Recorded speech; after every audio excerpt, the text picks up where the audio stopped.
Welcome back sa ating channel kung saan tinatalakay natin ang pinakamainit at pinakamahalagang development sa global defense at AFP modernization.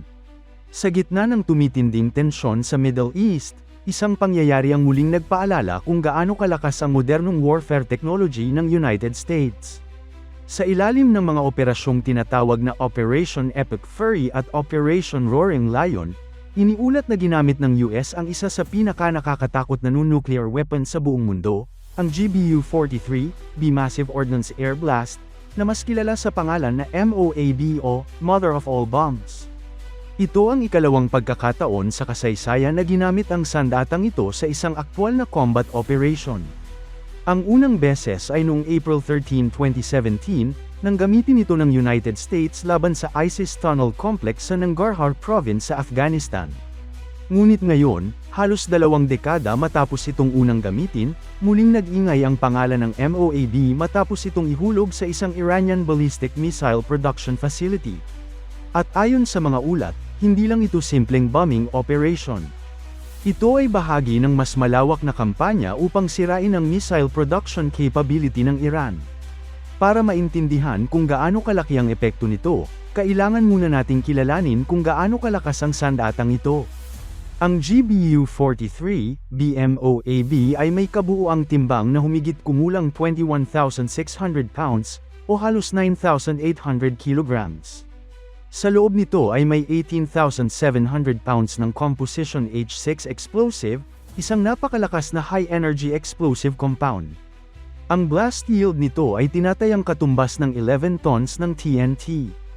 Hindi ito nuclear weapon, ngunit sa larangan ng conventional bombs, ito na ang isa sa pinakamalakas na ginawa ng tao.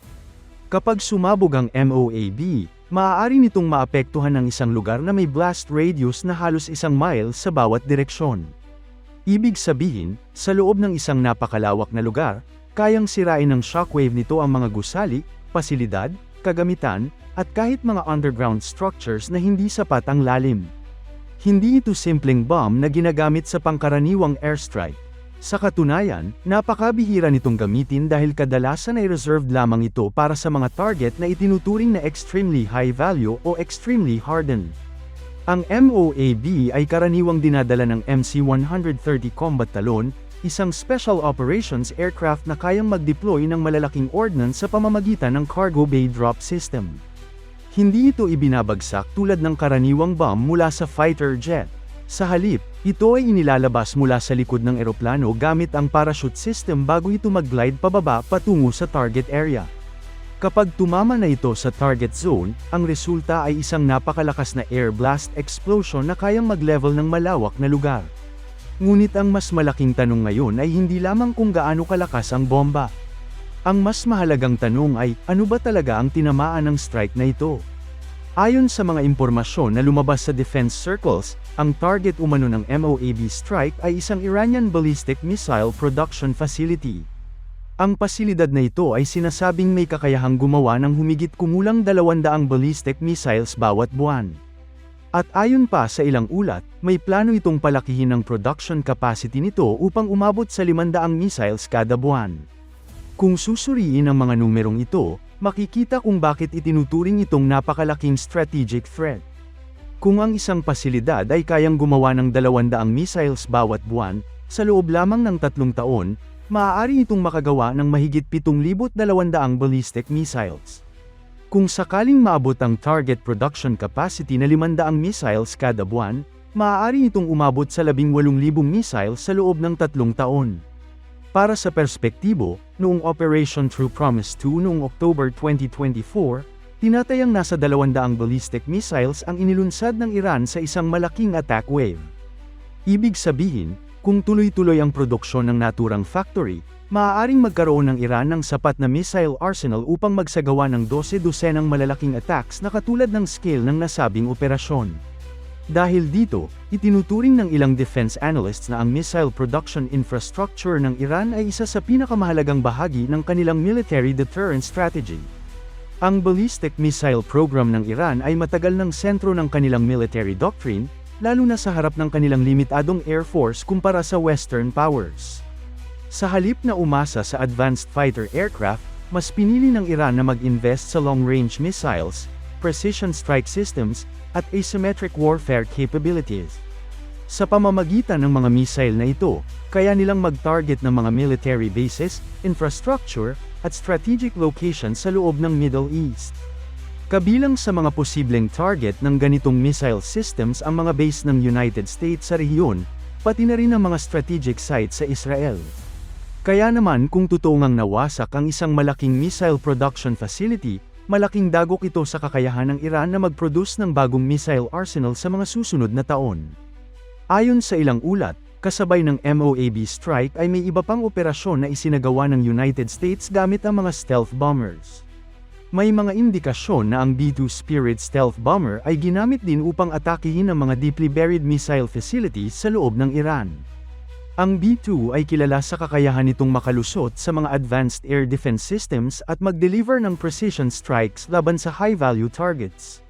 Kung pagsasamahin ang paggamit ng MOAB at stealth bomber strikes, lumilitaw na ang operasyon ay hindi lamang simpleng attack mission. Sa halip, tila ito ay bahagi ng isang mas sistematikong kampanya upang sirain ang missile infrastructure ng Iran. Sa military strategy, may konsepto na tinatawag na systemic dismantlement. Ito ay hindi lamang pag-target sa mga individual military assets, kundi ang pag-destroy sa buong ecosystem na sumusuporta sa isang weapons program.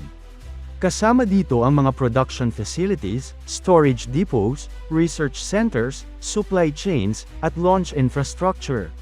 Kung totoo nga ang mga ulat na ito, maaaring ang layunin ng operasyon ay hindi lamang bawasan ang missile stockpile ng Iran, kundi pahinain ang kanilang kakayahang mag-rebuild ng arsenal sa hinaharap.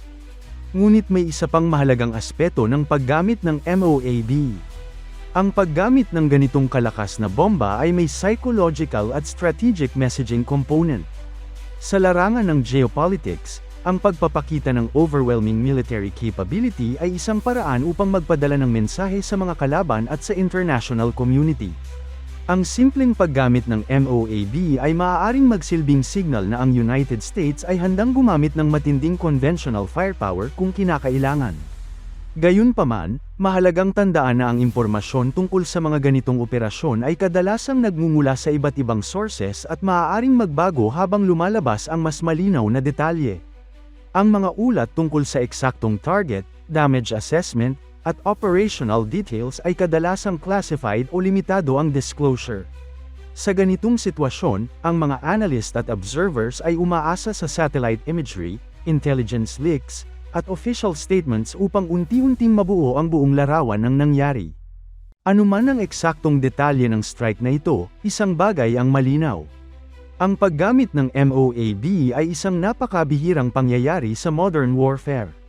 At kapag ginamit ang ganitong sandata, kadalasan ay may napakalaking strategic objective sa likod nito.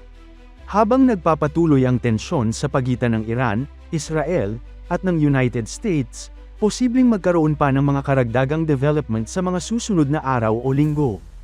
Ang tanong ngayon ay kung paano tutugan ang Iran sa mga ganitong operasyon. Magkakaroon ba ng retaliation, o magreresulta ba ito sa mas matinding escalation sa rehiyon?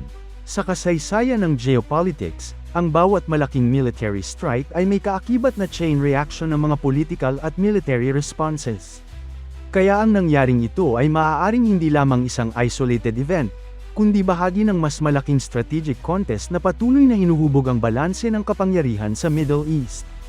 At habang patuloy na nagbabago ang sitwasyon, ang buong mundo ay nakatingin sa susunod na hakbang ng mga pangunahing aktor sa rehiyong ito. Dahil sa modern warfare, isang bagay ang siguradong totoo. Ang mga sandatang tulad ng MOAB ay hindi lamang simbolo ng military power. Sila rin ay paalala kung gaano kalaki ang stakes sa mga geopolitical conflicts ng ating panahon.